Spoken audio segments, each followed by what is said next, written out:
YSRCP parliamentary party భేటీ ముగిసింది. ఇప్పుడు YSRCP MP Mekapati Rajamohan Reddy మాట్లాడుతున్నారు. ఇప్పుడు లైవ్లో చూద్దాం. కానివ్వండి, మిగతా నాయకులు కానివ్వండి, ఎవరు కూడా ఆ రోజు ఇచ్చినటువంటి మాట మేరకు నేను ఇస్తున్నాను ఆంధ్రప్రదేశ్కి అని చెప్పొచ్చు ఆయన. కానీ అది ఏదో కారణాలు చెప్తూ ఆంధ్రప్రదేశ్కి రావాల్సిన హక్కుని నిజంగా దుర్మార్గంగా దాన్ని వ్యతిరేకిస్తున్నారు. నిజంగా ఆంధ్రప్రదేశ్ ప్రజలందరూ కూడా కలిసి ఆ హక్కును కాపాడుకుంటారు. అందుకనే జగన్మోహన్ రెడ్డి గారు ఎన్నిసార్లు ఇప్పటికీ దాని కొరకు పరితపిస్తున్నారు. మొట్టమొదటినే పోయి ప్రధానమంత్రి గారిని కలిశారు. అలాగే ప్రెసిడెంట్ గారిని, రాజ్నాథ్ సింగ్ గారిని, అరుణ్ జైట్లీ గారిని కూడా కలవడం జరిగింది. ధర్నాలు చేశారు, ఢిల్లీలో కూడా ధర్నాలు చేశారు, బంద్లు చేశారు, నిరాహార దీక్షలు చేశారు, ఆమరణ నిరాహార దీక్ష కూడా చేశారు. అటువంటి పరిస్థితుల్లో తప్పనిసరిగా ఈ రాష్ట్రం బాగుపడాలంటే తప్పనిసరిగా ప్రత్యేక హోదా వస్తేనే బాగుపడుతుందనే ఉద్దేశంతో పరితపిస్తున్నటువంటి వ్యక్తి జగన్మోహన్ రెడ్డి గారు.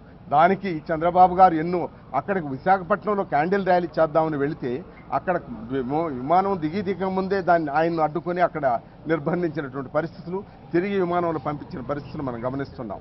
ఇవన్నీ ప్రజలు తెలుసుకోవాల్సిన. కానీ ఈరోజు చంద్రబాబు గారిని సపోర్ట్ చేసే పత్రికలు వక్రీకరించి చెప్తున్నారు తప్ప వేరే ఉద్దేశం ఏమి కాదు.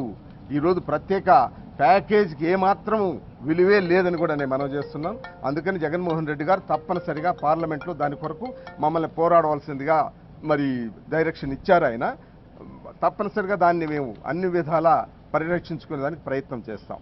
తర్వాత మనకి ఆ రోజు విభజన చట్టంలో చెప్పినటువంటి పోలవరం ప్రాజెక్టు దానికి అయ్యే ఖర్చు ఎంత, ఎస్కలేటెడ్ ఖర్చు ఎంత అవుతుంది? నాబార్డు 16,000 కోట్లేమో ఇస్తామంటున్నారు. Project cost 10,000. అది తర్వాత చాలా ఎస్కలేషన్ అవుతుంది. దానికి ఎవరు భరించబోతున్నారు, ఆ టర్మ్స్ ఏంటి, ఇవన్నీ కూడా ప్రజలకు చెప్పవలసిన అవసరం ఉంది. అలాగే విశాఖపట్నం రైల్వే జోను 2 సంవత్సరాల 8 మాసాలు అయిందండి. ఆ రోజు చెప్పినటువంటిది ఇంత టైం కావాలన్నా రైల్వే జోన్ ప్రకటించి దాన్ని అమలుపరచడానికి. అలాగే ఇంకా మిగతా అక్కడ కడపలో స్టీల్ ప్లాంట్ అన్నారు, తర్వాత దుగరాజపట్నం పోర్ట్ అన్నారు, తర్వాత ఇంకా ఇండస్ట్రియల్ కారిడార్ అన్నారు. వీటన్నిటికీ రూపం ఎప్పుడు వస్తుంది? మరి ఆంధ్రప్రదేశ్ రాష్ట్రం నిజంగా అన్ని విధాలా నష్టపోయినటువంటి రాష్ట్రం. అది అభివృద్ధి చెందాలంటే ఈ కార్యక్రమాలు అన్నీ జరగవలసిన అవసరం ఉంది.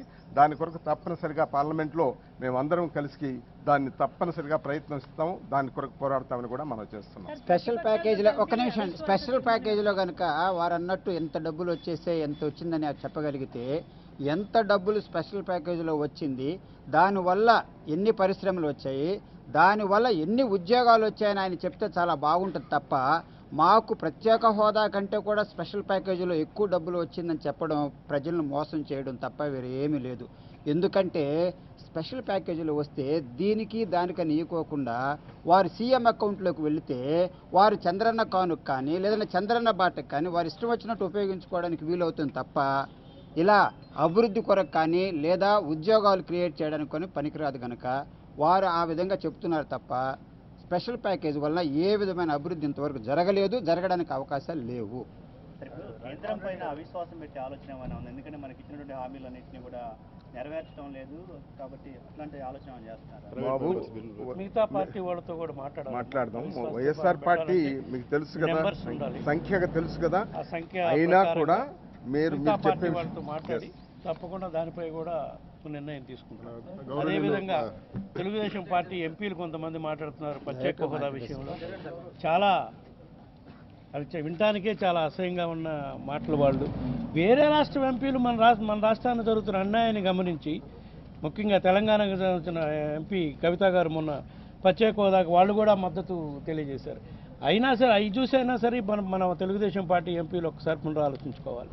ఇప్పటికైనా వాళ్ళు కలిసి వస్తే పార్లమెంట్లో మాతో పాటు పోరాటం చేయడానికి తప్పకుండా ప్రత్యేక హోదా సాధిస్తామని చెప్పి ఈ సందర్భంగా చెప్తూ ఉన్నాం. మొదటి 2 సంవత్సరాలు కూడా చేశారు వాళ్ళు ప్రత్యేక హోదా కావాలంటూ. ఇవన్నీ డిమాండ్స్ 2.5 ఏళ్ళ నుంచి మనం టైం అండ్ అగైన్ రేజ్ చేస్తూనే ఉన్నాం. రేపటి parliament budget session is there any concrete action plan? What is your course of action?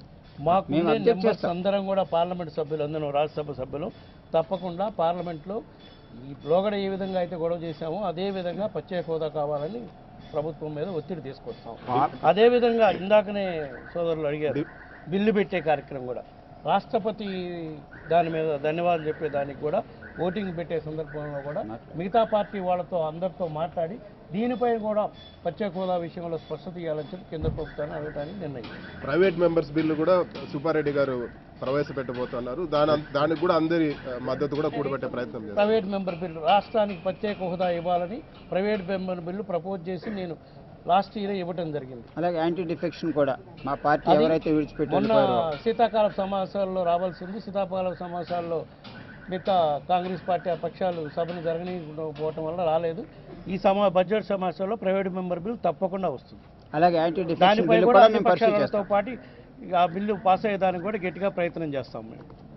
ఈ ప్రత్యేక హోదా వస్తే పరిశ్రమలు వస్తాయి, ఉద్యోగాలు వస్తాయి అన్నారు. నిన్న చంద్రబాబు విశాఖలో నేను చెప్తాను. మీటింగ్ పెట్టడం జరిగింది. 10 లక్షల కోట్లు పెట్టుబడులు వస్తున్నాయి, 2 లక్షల మంది ఉద్యోగాలు వస్తాయి. ఓకే.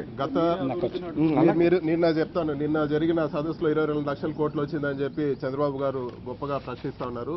గత సంవత్సరం ఇదే జనవరిలో జరిగిన దాంట్లో 4 లక్షల చిల్లర కోట్లు వచ్చిందన్నారు. ఏ పరిశ్రమ పెట్టేటప్పుడు ఢిల్లీలో డిఐపిపి ఉంటుంది, department of industrial promotion and planning అని చెప్పి. అందులో ఎవరైనా కానీ దాంట్లో వాళ్ళ అంటే పెట్టే ఇండస్ట్రీ గురించి వాళ్ళు పర్మిషన్స్ కానీ మంచిగానే అప్లై చేస్తారు. అందులో చేసింది కేవలం 30,000 కోట్లే. పోయిన సంవత్సరం వచ్చిన 4,30,000 కోట్లు ఏదైతే ప్రకటించారో ఇదే వైజాగ్లో పెట్టిన సదస్సులో. అదేవిధంగా గ్రౌండ్ రియాలిటీ చూస్తే 4-5 వేల కోట్ల కన్నా పరిశ్రమలు రాలేదు. అది ఏదైతే ఈ వైజాగ్లో పెట్టారో ఆ ప్రోగ్రామ్ పెట్టకపోయినా కూడా ఆ 4,000-5,000 కోట్ల పెట్టుబడులు అయితే మన రాష్ట్రానికి వస్తాయని చెప్పి కూడా తెలియజేస్తున్నాం. ఇదంతా ఒక బోగస్ కార్యక్రమము. కేవలం ప్రత్యేక హోదా పైన వచ్చిన సెంటిమెంట్ని పక్కదవ పట్టించాలని చెప్పి ఇన్ని లక్షల కోట్లు అన్ని లక్షల కోట్లు వచ్చిందని చెప్పి చంద్రబాబు నాయుడు గారు తప్పుడు ప్రచారం చేస్తానని చెప్పి కూడా మనం అందరూ కూడా గమనించాల్సిన అవసరం ఉంది. తర్వాత ఈ ఎంఓయు అన్నది మెమరాండం ఆఫ్ అండర్స్టాండింగ్, అది అంతకంటే బూటకం. ఎందుకంటే మొదట్లో వాళ్ళు చెప్పేస్తారు తప్ప ఆ తర్వాత ఎన్ని ఎంఓయూలు దాని ద్వారా పరిశ్రమలు వచ్చాయని చెప్పడం కూడా జరగదు కనుక అవన్నీ ఒట్టొట్టి మాటలు. తర్వాత గబుక్కుని 21 లక్షలు ఉద్యోగాలు వచ్చేస్తాయని చెప్పారు. అది ఏ బేసిస్ మీద చెప్పారన్నది కూడా ఎవరికి తెలియదు. గత సంవత్సరం ఎన్నోసార్లు చెప్పారు, ఇంతవరకు ఉద్యోగం రాలేదు. వారు చెప్పిన దాని ప్రకారం ఒక్కొక్క కుటుంబానికి ఒక జాబ్ అయి ఉంటే ఈరోజు మనకు దాదాపు 1 కోటి ఉద్యోగాలు వచ్చి ఉండాలా. ఇంతవరకు ఏమొచ్చాయన్నది కూడా ప్రభుత్వం ఒక్కసారి కూడా చెప్పలేదు కనుక అవన్నీ కేవలం ప్రజలు మభ్య పెట్టడానికి తప్ప వేరే ఆలోచన లేదని చెప్పి మేము భావిస్తాం. అవసరం వస్తే ఎందుకు కాదు? ఎందుకంటే ప్రజలు వచ్చి ప్రత్యేక హోదాని మొదటి నుంచి అడుగుతున్నారు ఆంధ్రప్రదేశ్ ప్రజలు కనుక తప్పనిసరిగా ప్రజల కొరకు అవసరం వస్తే అది ప్రజలే ఈ ఎంపీ పదవులు మాకు ఇచ్చారు కనుక ప్రజల కొరకు ప్రత్యేక హోదా ప్రజల కొరకు వస్తుంది కనుక మేము ఖచ్చితంగా మేము వెనకాడం. మా అధ్యక్షులు కనుక అలాంటి డెసిషన్ తీసుకుంటే మేము వెనకాడమని చెప్పి మళ్ళీ తెలియజేస్తాం.